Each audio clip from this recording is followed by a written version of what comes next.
Apache RTR 164 2024 manufacture. இந்த vehicle வந்து ஆக்சுவலாக 3000 கிலோமீட்டரில் வந்து நான் வந்து சர்வீஸ் வந்து பண்ணியிருந்தேன். இப்போ 1000 கிலோமீட்டர் வந்து ஓடி இருக்குது. என்னென்ன மெயின்டெனன்ஸ்லாம் பண்ணேன் அப்படின்றதான் பார்க்க போகிறீங்க. இதில் வந்து ஃபஸ்ட்டு இருக்கிறது க்ளீனிங், அதுக்கப்புறம் அந்த இந்த செயினை வந்து எப்படி கேர் பண்ணுறோம், அதுக்கப்புறம் இதில் வந்து க்ளீனிங் வந்து என்னென்னலாம் ப்ராப்ளம் வருது அப்படின்றது தான். மழை காலத்துலலாம் வந்து இந்த இடம்லாம் இருக்குது பார்த்திங்களா, இந்த இடம்லாம் வந்து பயங்கரமாக அழுக்காகுது. அதுக்கு வந்து நான் ஸ்ப்ரே கன் வந்து வச்சுருக்கேன். ஒரு 90 ருபீஸ்க்கு வந்து பை வந்து பண்ணேன், அதை பற்றியும் சொல்கிறேன். அதுக்கப்புறமா இங்கே இருக்குது பார்த்தீங்களா, இந்த ஸ்டாண்டுக்கு கீழே, இதுக்கு கீழே இந்த இடத்துலலாம் வந்து மண் வந்து அதிகமாக வந்து ஸ்டோர் ஆகுது. வந்து இந்த இடத்துலலாம் அதிகமாக வந்து ஸ்டோர் ஆகுது. இதுவும் வந்து எப்படி க்ளீன் பண்ணுறது என்ன இது அப்படின்றத வந்து சொல்கிறேன். அதுக்கப்புறமா மண் வந்து ஸ்டோர் ஆகிற இடம் வந்து இந்த இடம் இப்போ கை வச்சுருக்கோம் பார்த்தீங்களா, இந்த இடத்துலலாம் வந்து அதிகமாக வந்து ஸ்டோரேஜ் வந்து ஆகிறது. வண்டி வந்து மழை காலத்தில் வந்து ஓடும்போது இந்த இடத்துலலாம் வந்து அதிகமாக வந்து ஸ்டோரேஜ் ஆகுது. அதுக்கப்புறம் இதெல்லாம் க்ளீன் பண்ணணும். செயின் லூப் வந்து கரெக்டாக வந்து மெயின்டைன் பண்ணணும். செயின் லூப் வந்து நான் வந்து என்ன யூஸ் பண்ணுறேன் அப்படின்றதையும் வந்து சொல்கிறேன். அதுக்கப்புறம் செயின் லூப்புக்கு முன்னாடி வந்து க்ளீனர் வந்து யூஸ் பண்ணுவோம் ப்ரோ. க்ளீனர் வந்து நான் வந்து ஆக்சுவலாக யூஸ் பண்ணலை. யூஸ் பண்ணாமல் எப்படி இருக்குன்னு பார்த்தீங்களா, செயின் வந்து நல்லா கிளியராக தான் இருக்குது. ஆக்சுவலாக நான் வந்து சைட் ஸ்டாண்ட் மட்டும் தான் யூஸ் பண்ணுவேன், சென்டர் ஸ்டாண்ட் யூஸ் பண்ண மாட்டேன். அப்படின்றவங்களுக்கு வந்து எக்ஸ்ட்ரா கேரிங் வந்து அதிகமாக பண்ண மாதிரி இருக்கும். ஏன் அப்படின்னா, வண்டி வாங்கினதுலேருந்தே நான் வந்து சென்டர் ஸ்டாண்ட் யூஸ் பண்ணல. இந்த இடத்துல வந்து நான் வந்து மண் ரோட்டில் தான் ஓட்டுறேன், நிறைய சேர் சகதியமாக ரோட்டில் தான் ஓட்டுறேன். அப்படின்னா இந்த இடத்த வந்து நல்லா பாருங்கள். இந்த இடத்துல ஏகப்பட்ட மண் வந்து ஸ்டோரேஜ் வந்து ஆயிருந்துச்சு நான் வந்து க்ளீன் பண்ணும்போது. ஆக்சுவலாக இப்போ வந்து செயின் வந்து க்ளீன் பண்ணுறது பார்த்தீங்களா, இது வந்து மேக்ரோ ஃபேப்ரிக் கிளாத்து. இது 3-in-1 வந்து கிடைக்கும். இது வந்து காம்போவில் வந்து லிங்க் வந்து நான் கீழே டிஸ்கிரிப்ஷனில் வந்து கொடுக்குறேன். இது வந்து க்ளீன் பண்ணுறதுக்கு வந்து எப்பயுமே நீங்கள் வந்து செயின் கிளீனர் வந்து நம்ம யூஸ் பண்ணி ஆகணும் அப்படின்றத வந்து அவசியம் வந்து கிடையாது. இதை வந்து இந்த மாதிரி நம்ம வந்து நார்மல் வாட்டர்லேயும் வந்து க்ளீன் பண்ணலாம். ஆனால் க்ளீன் பண்ணதை வந்து பொறுமையாக க்ளீன் பண்ணணும். கொஞ்சம் டைம் வந்து எக்ஸ்ட்ரா ஆகும், அவ்வளோதான். அதர்வைஸ் நீங்கள் க்ளீன் பண்ணும்போது க்ளீனிங்லாம் கரெக்டாக ஆகிடும். நம்ம வந்து எக்ஸ்ட்ரா பார்ட்டிகல்ஸ், அந்த ஃபாரின் பார்ட்டிகல்ஸ் எதுவுமே எடுக்க போகிறதில்ல, அந்த மண்ணை தான் எடுக்க போகிறோம். அதிலேருந்து மண்ணை வந்து க்ளீன் பண்ணுறதுக்கு இது வந்து போதுமான ஒன்று. எப்பயும் செயினை க்ளீன் பண்ணும்போது பேக்கில் இருக்க அந்த ஸ்ப்ராக்கெட்டையும் கொஞ்சம் செயின் ஸ்ப்ராக்கெட்டையும் கொஞ்சம் நல்லா க்ளீன் பண்ணிங்க அப்படின்னா நல்லாயிருக்கும். ஏன் அப்படின்னா அதில் இருக்க மண் வந்து இந்த செயினில் வந்து ஸ்டோரேஜ் ஆகாமல் இருக்கும். அதுக்காக தான் நிறைய கேரிங் கொடுத்து நம்ம வந்து தேய்ச்சி வந்து க்ளீன் பண்ணிகிட்ருக்கோம். ஆக்சுவலாக இது வந்து ஆல்ரெடி நான் வந்து க்ளீன் வந்து பண்ணிட்டேன். உங்களுக்கு காட்டணும் அப்படின்றதுக்காக எப்படிலாம் இது பண்ணுறேன், இந்த ஃபேப்ரிக் கிளாத்தை வந்து யூஸ் பண்ணுறேன் அப்படின்றத வந்து காட்டிகிட்ருக்கேன், அவ்வளோதான்.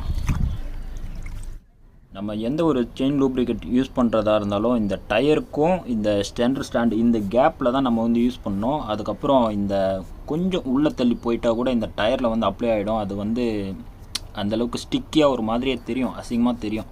அதுக்காக இதை மட்டும் யூஸ் பண்ணுற மாதிரி பார்த்துக்கோங்க. நான் வந்து ஃபஸ்ட் டைம் அப்ளை பண்ணும்போது இதுதான் ஃபஸ்ட் டைம் எனக்கு 1000 கிலோமீட்டருக்கு அப்புறம் தான் நான் வந்து செயின் லூப்ரிகேஷனுக்கு வந்து வந்தேன். ஆக்சுவலாக இது வரும்போது நான் என்ன பண்ணிட்டேன், இந்த டயரில் வந்து இப்போ அலாய் இருக்குது பார்த்தீங்களா, இந்த அலாய் அதெல்லாம் கொஞ்சம் அடித்து வச்சிட்டேன். இப்போ நான் வந்து ஸ்ப்ரே பண்ணுறேன் பார்த்தீங்களா, இந்த மாதிரி வந்து யாரும் தயவு செஞ்சு ஸ்ப்ரே வந்து பண்ணிடாதீங்க. இது வந்து இந்த லிக்விட் வந்து ஒயிட் கலரில் தான் இருக்குது, ஆனாலும் இருக்க மண் எல்லாமே இந்த அப்சர்வ் பண்ணிவிட்டு ஃபுல்லாக அந்த அல்லாயே வந்து நாசம் பண்ணுற மாதிரி ஒரு மாதிரியாக தெரியுது. அதை வந்து எப்படி க்ளீன் பண்ண அப்படின்றது வந்து லாஸ்ட்டாக வந்து ஆட் பண்ணுற பாருங்கள். அப்புறம் இந்த மியூட்டல் MC இந்த C2 இந்த இதுதான் நான் வந்து இப்போதைக்கு நான் வந்து யூஸ் பண்ணுறேன். இது வந்து எப்படி இருக்குது, 400 கிலோமீட்டர்ஸ் வந்து ஓட்டிட்டு அதுக்கப்புறமா ஏதாவது சேஞ்ச் பண்ணுமா என்ன இது அப்படின்றத வந்து காட்டுறேன். இது பார்த்தீங்களா, இந்த முருங்கை மரத்தோட பசை மாதிரி இருக்குங்க. இது ஆக்சுவலாக இது வந்து ஒயிட் கலர்லாம் தான் இருக்குது, இருந்தாலும் அந்தளவுக்கு பர்ஃபார்மன்ஸ் வைஸ் நல்லா இருக்குமா அப்படின்றத வந்து தெரியல. இருந்தாலும் மற்ற யூடியூபர்ஸ் மாதிரி நம்மளும் ஓட விட்டோம் ஃபர்ஸ்ட் கியரில் வச்சு போட்டு விட்டு.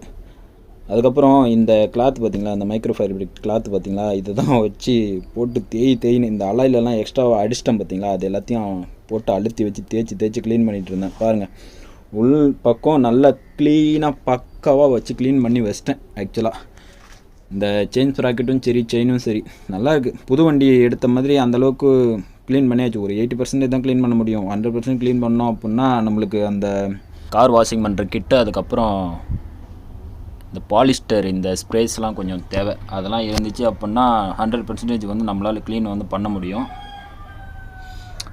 இப்போதைக்கு வீட்டில் பண்ணுறதுனால 80% க்ளீன் பண்ணலாம், அவ்வளோதான். அதர்வைஸ் ரொம்ப பலப்பலன்லாம் ஆக்க முடியாது.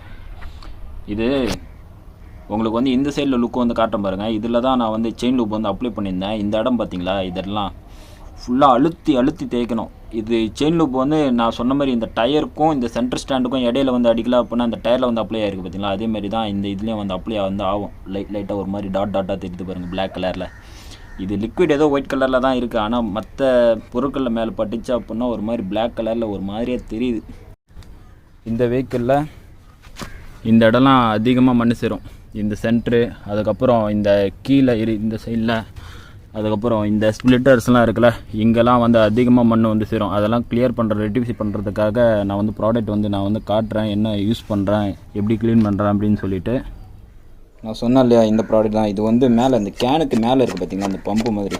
இது மட்டும் 90 ரூபா இது வந்து வருது. இது வந்து ஆசிடு இந்தமாரி இந்த பாத்ரூம் கிளீனர்ஸ் டப்ஸு அதெல்லாம் விற்பாங்க தெரியுமா, அந்தமாரி கடையில் வந்து கிடைக்கும். இதை வச்சு நம்ம இந்த ஸ்ப்ளிட்டர்ஸ் எல்லாமே வந்து க்ளீன் பண்ணலாம். இதெல்லாம் பார்த்திங்கன்னா இந்த இடம்லாம் மழை காலத்தில் ஓட்டினீங்க அப்படின்னா ஃபுல்லாக மண்ணாயிடும், ஏகப்பட்ட மண்ணாயிடும். இந்த மண் இருக்க டைம்லலாம் இதெல்லாம் வந்து நல்லா க்ளீனிங் பண்ணுறதுக்கு வந்து யூஸ்ஃபுல்லாக இருக்கும். ஸ்ப்ளிட்டர் கேப்ஸ் எல்லாம் நிறைய மண்ணெல்லாம் இருக்கும் பார்த்திங்களா, அதெல்லாம் இந்தமாரி ஸ்ப்ரே பண்ணோம் அப்படின்னா ஈஸியாக கிளியர் ஆகிடும். இந்த ஸ்டிக்கு, அதுக்கப்புறம் இந்த பட்ஸு அதெல்லாம் வச்சு க்ளீன் பண்ணுங்க. இந்த பிளாஸ்டிக் ஸ்டிக் மாதிரி ஏதாவது வச்சு நம்ம இன்செர்ட் பண்ணும்போது உள்ளே மாட்டிக்கிச்சு அப்படின்னா அதெல்லாம் பிரச்சனை தான். அதனால தான் இந்த கன்று வந்து நான் வந்து சஜஷன் வந்து பண்ணுறேன். க்ளீனிங் வந்து வீக்லி ஒன்ஸ் வந்து மழை டைம்லலாம் க்ளீன் வந்து பண்ணி ஆகணும். அங்கே பார்த்திங்களா இந்த இது எல்லாமே ரெஸ்ட் வந்து ஃபார்ம் பண்ணுறதுக்கு வந்து நிறைய வாய்ப்பு இருக்குது. இந்த சென்டர்லாம் சர்வீஸ் விட்டிங்கன்னா கூட இந்த சென்டர்லாம் அதிகமாக வந்து ப்ராப்பராக வந்து க்ளீன் பண்ண மாட்டாங்க. ஏன் அப்படின்னா அவங்களுக்கு இருக்க லோடுக்கு யாரும் க்ளீன் பண்ணி தரமாட்டாங்க. அதுக்கு இந்தமாரி ஒரு கேன் வச்சு நம்மளே க்ளீன் பண்ணுறது வந்து ரொம்ப நல்லது. இந்த இன்ஜின் வந்து இந்த கார்டில் உட்காருது பார்த்திங்களா, அந்த உட்கார இடத்துல அந்த கேப்பில், அதுக்கப்புறம் இந்த சைலன்சர்லலாம் ஒட்டியிருக்க மண்ணெல்லாம் இல்லை, இதெல்லாம் சும்மா சேர் தானே விட்ருக்கு அப்படின்னு சொல்லி விட்டிங்க அப்படின்னா சீக்கிரமாக ரெஸ்ட்டு ஃபார்ம் ஆகி அந்த சேஸ் கார்லாம் வந்து ப்ராப்ளம் ஆகிறதுக்கு வந்து நிறைய வாய்ப்பு வந்து இருக்குது. இப்போ இதெல்லாம் நட்டு போல்டு தான் போட்டு டைட் பண்ணி வச்சுருக்காங்க. அந்த நட்டெல்லாம் கழட்ட முடியாத அளவுக்கு ப்ராப்ளம் வந்து ஆகிறதுக்கு வந்து நிறைய வாய்ப்பு இருக்குது. பார்த்தீங்களா, இது உள்ளெல்லாம் நம்ம வந்து ப்ராப்பராக க்ளீன் பண்ண ஒரு 80% இந்த கன் மூலமாக வச்சு க்ளீன் பண்ண முடியும். இது 100% முடியாது தான். இது வந்து க்ளீன் பண்ணிவிட்டு ஒரு ஏதாவது நம்ம பாலிஸ்ட்டு இல்லை அப்படின்னா கோகோனட் ஆயில் ஏதாவது நம்ம யூஸ் பண்ணோம் அப்படின்னா அதில் வந்து ரெஸ்ட்டு வந்து ஃபார்ம் ஆகிறது வந்து நம்ம வந்து தடுக்கலாம். அதர்வைஸ் இது வந்து 100%லாம் க்ளீன் ஆகும் அப்படின்றத வந்து நான் வந்து சொல்ல மாட்டேன். அதுக்கெலாம் நீங்கள் வாட்டர் வாஷ் தான் ஒன்றும் அதிகமாக எக்ஸ்பென்சிவாக செலவு பண்ணி நீங்கள் வாட்டர் வாஷ் விட்றதுக்கு இந்தமாரி ஹோம்லேயே வந்து சின்னதாக வந்து ட்ரை பண்ணலாம்.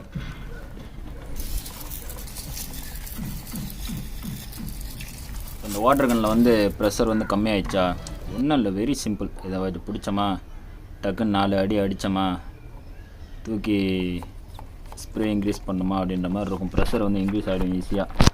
இதே இந்த பாட்டில் வந்து சின்ன குழந்தைங்கிட்ட வந்து வைக்காதீங்க. இது வந்து யூஸ் பண்ணாங்க அப்படின்னா இந்த பாட்டில் ரொம்ப அதிகமாக யூஸ் பண்ணாங்கன்னா அந்த பாட்டில் வெடிக்கிற அளவுக்கு சான்சஸ் வந்து இருக்குது. ஏன்னா அதில் தானே ஃபுல்லாகவே நம்ம லோடு வந்து கொடுக்குறோம். ஏரை வந்து உள்ளே இன்சர்ட் பண்ணிவிட்டு அதுக்கப்புறமா அந்த வாட்டர் வந்து வெளியில் ஸ்ப்ரே பண்ணுது. அதுதானே இதோட ஃபங்க்ஷன்.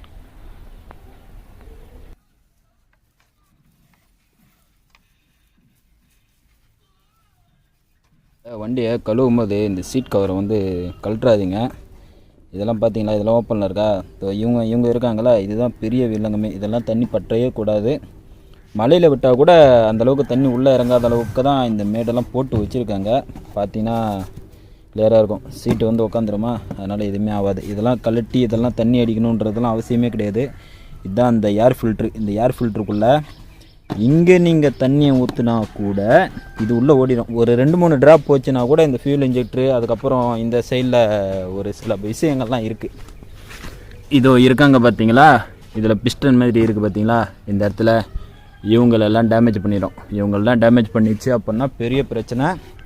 அதனால் இதை ஓப்பன் பண்ணி யாரும் பண்ணாதீங்க. சிம்பிளாக அந்த மாதிரி ஒரு வாட்டர் கன் வாங்கினீங்களா, நம்மளுக்கு என்ன பிரச்சனை வரும், இந்த இடத்துல ரெஸ்ட் ஆச்சு அப்படின்னா இந்த போல்டு வந்து ரெஸ்ட் ஆகும். ஓகேவா, மண் ஒட்டிச்சு அப்படின்னா இந்த இடத்துல மண் ஒட்டிச்சு அப்படின்னா இந்த போல்டு வந்து ரெஸ்ட்டாகவும் உடஞ்சிற சான்ஸ் இருக்குது. அப்புறம் இந்த இதுக்குள்ளே ஒரு போல்டு இருக்குது பார்த்தீங்களா, இதுக்குள்ளே ஒரு போல்டு இருக்குது பார்த்தீங்களா, இந்த விரல் இந்த போல்டு வந்து டேமேஜ் ஆகிறதுக்கு வந்து சான்ஸ் இருக்குது. அதுக்கப்புறம் இந்த புஷ் இருக்குது பார்த்தீங்களா, இந்த சைலன்சரை வந்து மாட்டிருக்கோம்ல, இந்த இடம் வந்து ரெஸ்ட்டு வந்து ஆயிடுச்சு ஆல்ரெடி. நான் வந்து அந்தளவுக்கு மெயின்டைன் பண்ணேன், இருந்தாலும் ஆயிடுச்சு. மெயின்டைன்லாம் பண்ணாமல் இருந்தீங்க அப்படின்னா இதெல்லாம் அப்படியே கொட்டுறதுக்கு வந்து நிறைய வாய்ப்பு இருக்குது. பாருங்கள் எந்த அளவுக்கு ரெஸ்ட் ஆகிருக்குன்னு பாருங்கள். இதெல்லாம் ரெஸ்ட் ஆகக்கூடாது. அப்புறம் இந்த ஸ்ப்ளிட்டருக்குள்ளே வந்து மண் வந்து சேரக்கூடாது. அப்புறம் இந்த சென்ட்ரு ஸ்டாண்டு, இது மட்டும்தான் நம்ம வந்து மெயின்டைன் பண்ணோம். 1 2 3 இதை மட்டும் நம்ம வந்து மெயின்டைன் வந்து பண்ணணும் இந்த வண்டியை பொறுத்த வரைக்கும். தேவையில்லாத இதிலெல்லாம் தண்ணி ஊற்றி விட்றாதீங்க. இது எத்தனை வருஷம் ஆனாலும் மண் ஓட்டினாலும் பார்த்தீங்களா பலன்னு இருக்கா, இந்த இடம் பாருங்க, தொட்டோன்னே பலன்னு இருக்குது. இதே நம்ம சைலன்சர் சைடில் வருவோமே, எங்கே பலன்னு இருக்குது, புது வண்டி மாதிரியே இருக்குது. அவ்வளோதான், இதை மட்டும்தான் நம்ம மெயின்டைன் பண்ணோம். இதை கலர்னிங்க அப்படின்னா சர்வீஸ் சென்டரில் போயிட்டு தண்டம் தான் அழுவணும். ஏன்னா 200 அப்பாச்சி 160, இது 200ல் வந்து இந்த ஐசி இஷ்யூ வந்து நிறைய இருக்குது. ஃப்ளாஷ் ஆகிடுது, ஹெட்லைட் ஒழுங்காக எரிய மாட்டேங்குது, அது இதுன்னு சொல்லிட்டு நிறைய கோளாறு கொடுக்குது. அதுக்கெல்லாம் இந்த சைத்தான் தான் காரணம். கொஞ்சம் பார்த்து எடுத்து உஷாராக யூஸ் பண்ணிக்கோங்க. இதுக்குள்ளேயும் தண்ணி போயிடாத அளவுக்கு யூஸ் பண்ணிக்கோங்க. காலத்தில் எங்கேயாவது விடுறீங்க அப்படின்னா, வண்டியை விட்றீங்கன்னா அந்தமாரி ரெயின் கவர்ஸ்லாம் கூட எடுத்துகிட்டு போயிருங்க. அதனால தான் அவ்வளோ மெல்லிசாக கொடுத்துருக்காங்க. ஸ்கூட்டிலேருந்து தடிமனாக கொடுத்துருக்காங்களேப்பா, நம்ம வண்டியில் மட்டும் தான் இப்படி கொடுத்துருக்காங்கன்னு சொல்லி இது பண்ணக்கூடாது. ஈஸியாக கேரி பண்ணிட்டு போகிறதுக்காக தான் அந்தமாதிரி கொடுத்துருக்காங்க. ஓகே ஃப்ரெண்ட்ஸ், இந்த வீடியோ பிடிச்சிருந்தா லைக் பண்ணுங்கள், ஷேர் பண்ணுங்கள், மறக்காம ஜஸ்ட்னா சேனலில் சப்ஸ்கிரைப் பண்ணுங்கள். Thank you bye. நெக்ஸ்ட் வீடியோவில் பார்க்கலாம். அதுக்கப்புறம் இந்த லோகோ எதுக்கடா கொடுத்தீங்க, டேங்க் கவரை வச்சு மூடிட்டீங்களே.